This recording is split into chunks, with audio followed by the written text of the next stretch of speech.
অস্তাচলে ISL. ভারতীয় football একেবারে অন্ধকারের খাদে ডুবে গিয়েছে। আইএসএল এবছর হবে নাই ধরে নিন। কারণ আইএসএল এর বিড করার জন্য ৭ই নভেম্বর লাস্ট ডেট ছিল। কোনো company, not a single company have শোন দেয়ার ইন্টারেস্ট। তো ফলত যা হওয়ার তাই হতে চলেছে। আইএসএল এর ভবিষ্যৎ অন্ধকার, অনিশ্চিত আইএসএল। একাধিক এই ধরনের বক্তব্যই রাখা যেতে পারে।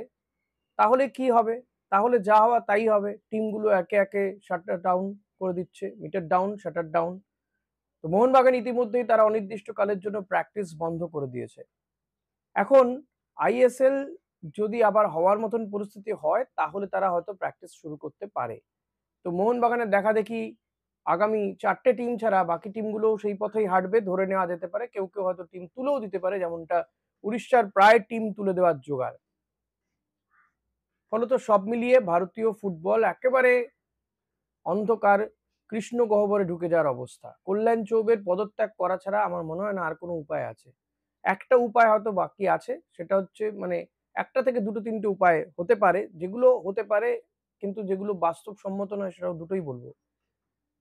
এক, যদি এআইএফএফ নিজেই কোনো ধরনের লিগ পরিচালনা করে, স্টার্ট করে আইএসএল এর পরিবর্তে, বা এই নাম দিয়েই কিছু লিগ স্টার্ট করে সম্প্রচার সত্ত্বেও, সেক্ষেত্রে তাদেরকে কোনো একটা টিভি চ্যানেল হোক বা নিদেন পক্ষে তাদের যে ইউটিউব চ্যানেল, সেখানে তারা খেলা দেখাবে।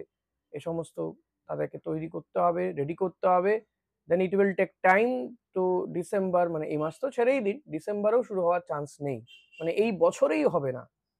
আর হতে পারে কল্যাণ চৌবেরা তারা গিয়ে পড়ে যাবে, হত্যে দিয়ে পড়তে হবে পা ধরে, শুয়ে পড়তে হবে এফএসডিএল এ, ভাই তোমরাই করো, আমাদের দরকার নেই টাকা পয়সা বা মিনিমাম কিছু একটা দিও ঠিও এসব বলে সবকিছু তোমাদের দিয়ে দিলাম, যা করার তোমরাই করো। যদিও এআইএফএফ বলছে যা করার এবার টেন্ডার কমিটি করবে। টেন্ডার কমিটি আর কি করবে? তারা হাত তুলে দেবে।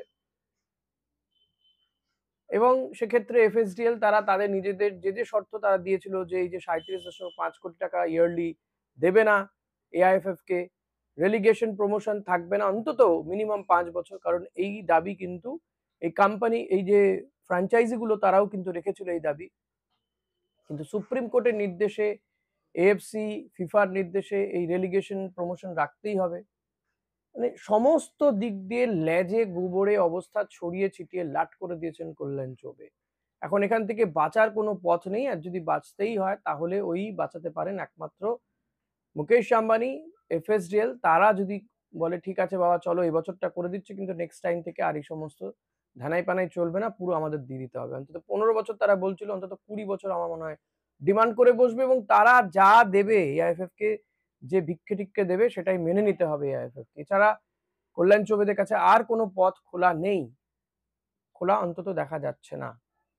কারণ অন্য কোনো সংস্থা কোনো ইন্টারেস্টই শো করেনি। এফএসডিএল কিছুটা ইন্টারেস্ট শো করেছিল, বাট তারা বিডে অংশগ্রহণ করেনি, দরপত্র জমা দেয়নি। ফলত গভীর অন্ধকার ভারতীয় ফুটবলকে ঘিরে। যে রায়ান উইলিয়ামস, অভনীত ভারতীরা ভারতীয় দলের জন্য খেলতে এলেন, তারা কোথায় খেলবেন? তাদেরকে তাদের আবার বিদেশে কোনো টিমে ফিরে যেতে হবে। রায়ান উইলিয়ামকে হয়তো অস্ট্রেলিয়াতেই ফিরে যেতে হতে পারে। তখন হয়তো সে ভারতীয় নাগরিকত্ব ছেড়ে দিয়ে আবার অস্ট্রেলিয়ার নাগরিকত্ব নিয়ে নেবে। ফলত আশার আলো একটু একটু দেখা যায়, তো আবার নিভে যায়। মানে ঝড়ের মধ্যে মোমবাতির আলো রায়ান উইলিয়ামস আর অভনীত ভারতীরা।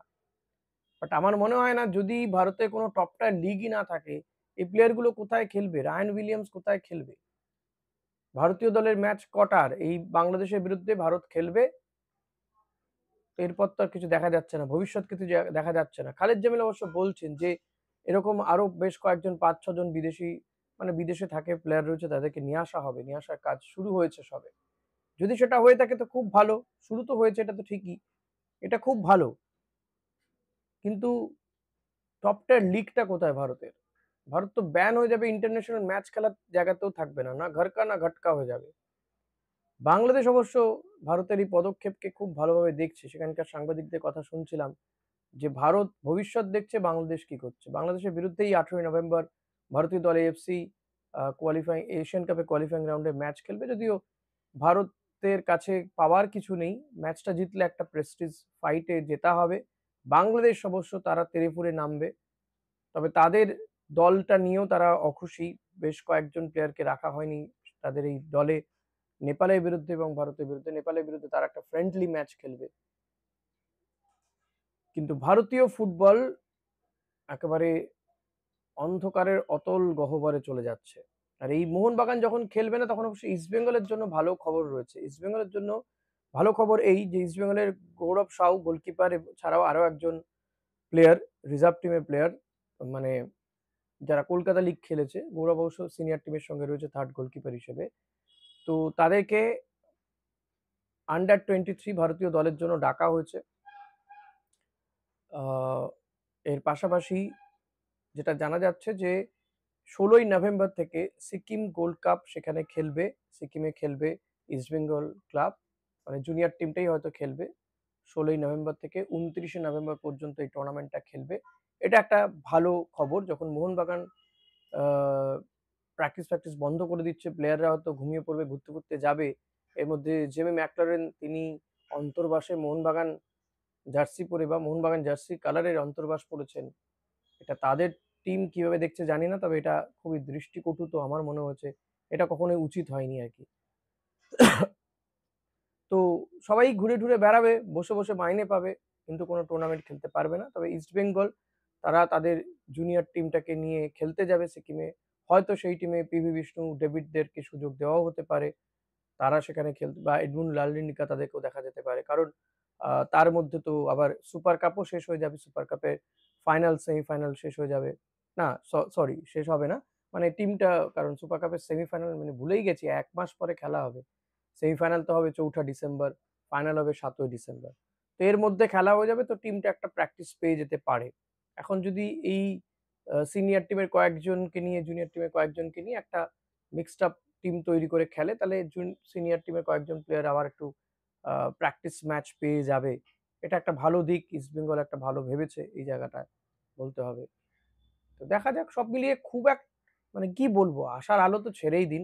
মানে আইএসএল নিয়ে আর কোনো স্বপ্ন দেখবেন না। যে বা যারা ভাবছেন যে একটা টপ টায়ার লিগ হবে ভারতে, দারুণ একটা খেলা হবে, আর এইসব ভাববেন না, স্বপ্ন দেখা ছেড়ে দিন। আমি তো কবেই ছেড়ে দিয়েছি, তবু ভিডিও করতে হয় তাই করি। করতে হয় মানে এটা ভালো লাগা থেকে করতে আসি, ফুটবলটাকে ভালোবাসি, ভারতীয় ফুটবলের উন্নতি চাই, বাংলার ফুটবলের উন্নতি চাই।